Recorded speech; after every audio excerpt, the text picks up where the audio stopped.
سلام دوستان، مستر آفیسر هستم. خوش اومدید به یه ویدیو دیگه.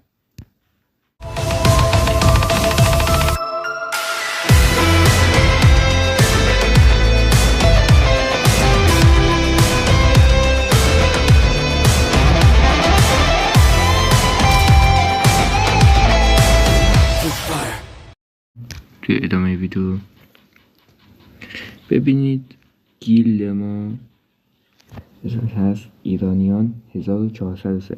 شما سرچش که بکنید داخل جستجو فونت هیچی نداره.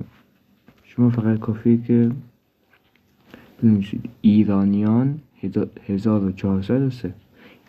اینم آیدیشه.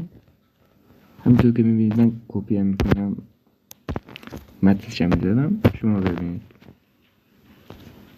هر کی بیشتر امتیاز جمع کنه، اگه کانال به درآمد برسه به هیچ جمع میدیم.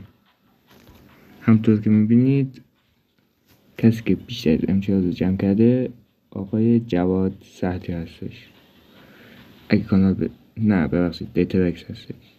همونطور که میبینید بیشترین امتیاز رو جمع کرده و به این فرد جم تعلق میگیره. اون توضیحاتی که دادم و دیگه چیزی نمونده. اینم بهتون بگم که اینم آدی من هست.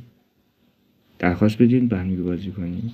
همین دیگه، توضیحات دیگه هم نمونده. و من برای کلش اسکواد از این در واقع ترکیب کاراکتر استفاده میکنم. اگه خواستین کپی کنین ببینید به دردتون میخوره یا نه.